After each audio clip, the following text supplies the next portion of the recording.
ரஹ்மத் செய்வானாக.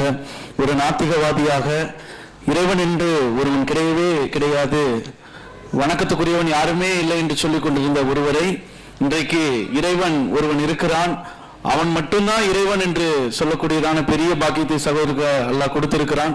அவர் ஒரு நல்ல பதவியில் இருந்தவர், இன்றைக்கு அதெல்லாம் விட்டு வந்து ஒரு நல்ல தொழில் செய்வதற்கு அல்லாஹ் உதவி செய்திருக்கிறான். வல்ல ரஹ்மான் இன்னும் அதிகமான முன்னேற்றங்களை அவருடைய இம்மைக்குரிய வாழ்விலும் அருமைக்குரிய வாழ்விலும் தந்தருள்வானாக. அடுத்ததாக சகோதரர் வசந்த் என்ற அப்துல் மாலிக் அவர்களும் ஒரு நாத்திகனாக இருந்து கடவுள் மறுப்பு கொள்கையை ஆணித்தரமாக நம்பி கடவுளே இல்லை என்பதை சாதாரணமா இல்லை, நிச்சயமாகவே கடவுள் என்பவன் ஒருவன் இல்லவே இல்லை என்று இருந்த ஒருவர் வல்ல ரஹ்மானுடைய பேராற்றலினாலே அவர் இஸ்லாத்தை ஏற்று வந்திருக்கிறார். அவர் கடந்து வந்த பாதையை நம்மோடு கூட அவர் பகிர்ந்து கொள்வார்.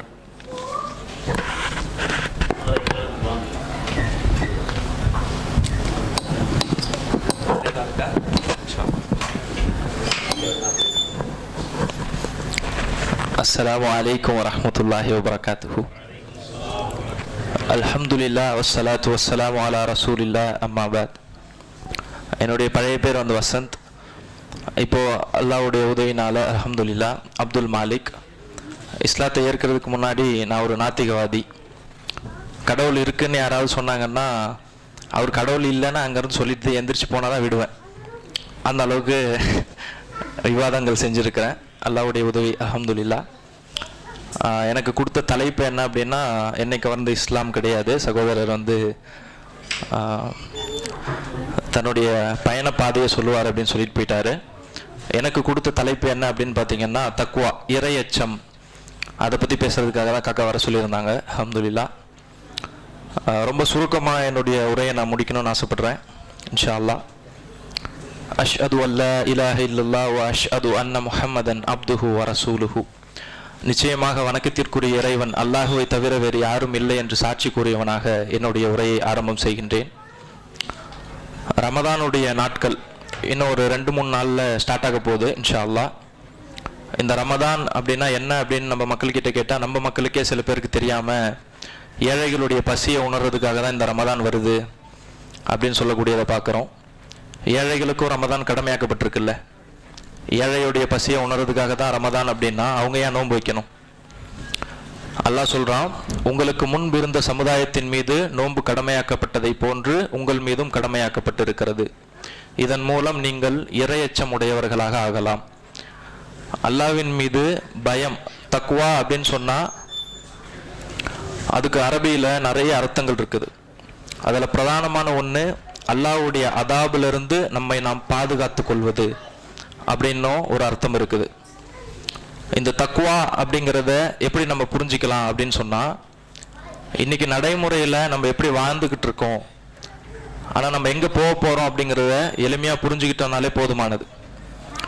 இப்போது ஜெஃப்ரின் அப்படின்னு சொல்லக்கூடிய ஒருத்தருடைய ஃபைல் உலகம் ஃபுல்லாக ரொம்ப பரபரப்பாக பேசப்பட்டு பல ஆயிரக்கணக்கான வீடியோஸ், லட்சக்கணக்கான வீடியோஸ், அவருடைய ஃபைல்ஸ் வந்து அதில் மாட்டியிருக்கிற பிரபலங்கள் எத்தனை பேர் அப்படின்னு பார்த்தோம்னா, சினிமா துறையை சார்ந்தவங்களாக இருக்கட்டும், பெரிய பெரிய அரசியல்வாதிகளாக இருக்கட்டும், இன்றைக்கி அமெரிக்காவுடைய அதிபராக இருக்கட்டும், எல்லாருமே அந்த ஃபைல், இன்னும் சொல்லப்போனால் நம்மளுடைய மிகப்பெரிய சயின்டிஸ்ட் ஸ்டீஃபன் ஹாக்கிங்காக இருக்கட்டும், அவருக்கு அவருடைய கண்களையும் 2 விரல்களையும் தவிர வேறு எந்த உடல் பாகமும் செயல்படாது. ஆனால் அவர் உட்பட சைத்தானுடைய வழிபாடு, இன்னைக்கு சொல்கிறோம்ல பெரிய பெரிய சயின்டிஸ்டே கடவுள் இல்லைன்னு சொல்கிறாங்க அப்படின்னா அவங்க யார், அவங்க எந்த பின்புலத்திலிருந்து வந்திருக்கிறாங்க அந்த பதவிக்குன்னு யோசிச்சு பார்க்கணும். குழந்தைகளை சாத்தானுக்காக பலியிட்டு குழந்தைகளுடைய மாமிசத்தை, நரமாமிசம் அப்படின்னு சொல்லக்கூடிய குழந்தைகளுடைய மாமிசத்தை சாப்பிட்டு தான் அவங்க அந்த பதவிக்கு வர முடியும். அவங்கள அந்த இடத்துல அப்ரூவல் பண்ணணும் அப்படின்னு சொன்னால் இப்படியான சாத்தான் ஏவக்கூடிய ரொம்ப அருவருக்கத்தக்க செயல்களை செஞ்சாதான் அவங்களுக்கு அந்த பதவி கிடைக்கும், அந்த புகழ் கிடைக்கும். 20 வருஷம் அக்ரிமெண்ட். ஒரு சினிமா ஸ்டார் இருக்காருன்னு சொன்னால் 20 இயர்ஸ்க்கு நான் தான் என்னுடைய துறையில் பிரபலமாக இருக்கணும் அப்படின்னு சொல்லிட்டு அவங்க அக்ரிமெண்ட்டில் சைன் போட்டு குழந்தைகளை பலி கொடுத்து அந்த மாமிசத்தை சாப்பிட்டுட்டு ரத்தத்தால் தான் அவங்க சைன் போடணும். அப்போ இதெல்லாம் ஏன் நடக்குது? இவ்வளோ பெரிய அரசியல் தலைவர்கள் இருக்கிறாங்க. இன்றைக்கி இவங்களை பற்றி எல்லா ஃபோட்டோஸ், வீடியோஸ் எல்லாமே வந்துக்கிட்டு இருக்குது. ஆனால் தண்டனை யாருக்காவது கிடைச்சிருக்குதா? அவங்க பெரிய பவரில் இருக்கிறாங்க, அவங்கக்கிட்ட நிறைய ஆட்சி அதிகாரம் இருக்குது, செல்வாக்கு இருக்குது, அவங்களுக்குலாம் தண்டனை கிடைக்கப்பட்டுருச்சா அப்படின்னு சொன்னால் அல்லாஹ் சொல்கிறான், அநியாயக்காரர்கள் செய்யக்கூடிய பாவத்தை நான் பார்க்காமல் பாராமுகமாக இல்லை. அவர்களை தாமதப்படுத்தி வைத்திருப்பது அவர்கள் இன்னும் மேலும் மேலும் பாவத்தை அதிகரிச்சுக்கிட்டே இருக்கணும். மறுமை நாளன்னைக்கு அவங்க வராங்க அப்படின்னு சொன்னால் அதிகமான பாவங்களை சுமந்தவர்களாக அவங்க வரணும். அல்லாஹ் அவங்களை விட்டு வச்சிருக்கிறது கண்கள் நிலை குர்த்தி நிற்கக்கூடிய, அந்த பயத்தால் நடுங்கக்கூடிய அந்த நாள், டே ஆஃப் ஜட்ஜ்மெண்ட், கியாமத் நாள் அன்னைக்கு அவர்கள் பெரும் பாவங்களை சுமந்தவர்களாக என்னிடத்திலே வருவார்கள் நல்லா சொல்றான். அப்ப இன்னைக்கு அவங்க எப்படியானா இருந்துக்கலாமா, நம்மளும் அந்த மாதிரி இருந்துக்கலாமா அப்படின்னு சொன்னா, குல்லு நஃப்ஸி தாயக்கத்துல் மவுத், ஒவ்வொரு ஆன்மாவும் மரணத்தை சுவைத்தே தீரும். மரணத்திலிருந்து நம்ம யாரும் தப்பிக்க முடியாது. இப்ப இன்னைக்கு வாழ்ந்துட்டு இருக்காங்கல்ல, இவங்களுக்கெல்லாம் எந்த கோர்ட்ல போயிட்டு இவ்வளவு பெரிய அநியாயம் செஞ்சாங்க, இத்தனை குழந்தைகளை கொலை செஞ்சாங்க, இவங்களுக்கெல்லாம் எந்த நீதிமன்றத்தில் போய் நம்ம தீர்ப்பு வாங்க போறோம்? ஜெஃப்ரியோடைய ஃபைல் ரிலீஸ் ஆயிடுச்சு. ஆனால் நம்மளுடைய ஃபைல் என்னைக்கு ரிலீஸ் ஆக போகுது? அவர் மாட்டிக்கிட்டாரு, அவர் செஞ்ச பாவங்கள் அவரே ரெக்கார்ட் பண்ணி வச்சிருக்கிறாரு, அவருடைய இமெயில் மூலமா அது எல்லாமே வெளியே வர ஆரம்பிச்சிருச்சு. நம்மளுடைய ஃபைல்லாம் எல்லாம் வெளிப்படுத்திட்டான்னா என்ன ஆகும்? இன்னைக்கு வெளிப்படுத்திருக்கிறப்பட்ட ஃபைல்கள் இதுக்கு முன்னாடி இறந்த மக்களுடைய பார்வைக்கு போனது கிடையாது. இப்ப யார் உயிரோடு இருக்கிறாங்களோ அவங்க இணையதளம் மூலமா அதை பார்த்துக்கிறாங்க. இதுக்கப்புறம் வரக்கூடிய சமுதாயம் இணையதளங்கள்லாம் அந்த ஃபைல்ஸ்லாம் இருக்கும். இப்படியான சம்பவங்கள்லாம் இந்த மனிதர்கள் செஞ்சிருக்கிறாங்க, இந்த மனிதர்கள் இவ்வளவு கெட்டவர்கள் அப்படின்னு சொல்லிட்டு வரக்கூடிய சமுதாயம் பார்க்கும். ஆனா இதுக்கு முன்னாடி ஆதம் அலைஹிஸ்ஸலாம்ல இருந்து இந்த ஃபைல் வெளியே வர்றதுக்கு முன்னாடி வரைக்கும் இறந்து போனாங்களே மக்கள், அந்த மக்களுக்கெல்லாம் இந்த செய்தி தெரியுமா? தெரியாது. ஆனா கியாமத் நாள் அன்னைக்கு ஒவ்வொரு மனிதனுடைய ஏடும் திறந்த நிலையில் அவர்கள் காண்பார்கள். இன்னைக்கு ஒருத்தருடைய ஃபைல் தான் வெளியே வந்திருக்குது.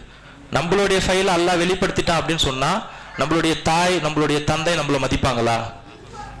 நம்மளுடைய நண்பர்கள் இப்ப நம்ம கிட்ட பேசுற மாதிரி திருப்பி பேசுவாங்களா? அல்லாஹ் திரையிட்டு வைத்திருக்கிறான். அல்லாஹ் ரெண்டு விஷயத்துக்காக இந்த உலகத்துல பாவங்களை விட்டு வச்சிருக்கிறான். முதல் விஷயம் தௌபா, நம்ம மரணிக்கிறதுக்கு முன்னாடி தௌபா கேட்டு அவங்க கிட்ட திருப்பி வரமா இல்லையான்னு பாக்குறதுக்காக.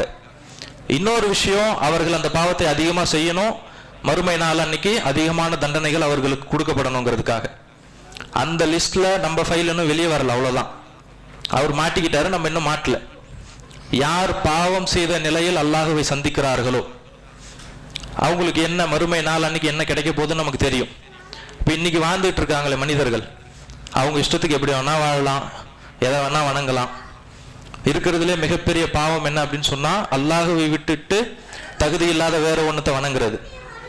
இன்னைக்கு இவங்க வாழறாங்க, முஸ்லிம் சமுதாய மக்கள், தாடி இல்லை, எங்க அம்மா திட்டுவாங்க, கரண்டை காலுக்கு கீழே ஃபேண்ட், ஏன்பா மடிச்சு விடல அப்படின்னா, எங்க ஆபீஸ்ல இந்த மாதிரிலாம் போட்டா அசிங்கமா இருக்கும், எங்க ஆபீஸ்ல எங்களுக்கு அனுமதி கிடையாது, உங்க ஆபீஸ்ல சொல்ற மாதிரியே நீங்க வாழுங்க, உங்க அப்பா அம்மா சொல்ற மாதிரியே நீங்க வாழுங்க.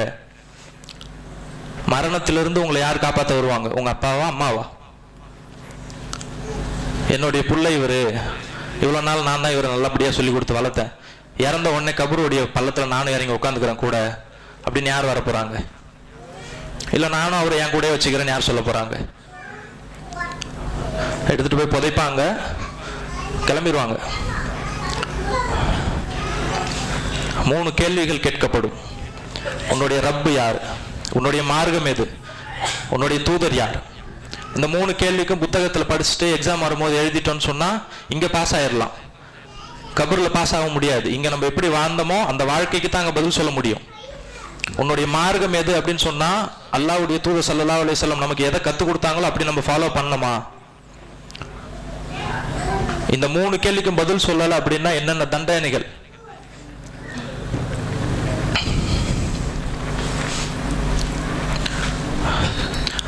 குர்ஆனுடைய ஒரு வசனத்தை மட்டும் நான் சொல்லி முடிச்சுக்கிறேன். அல்ஹம்துலில்லாஹ்.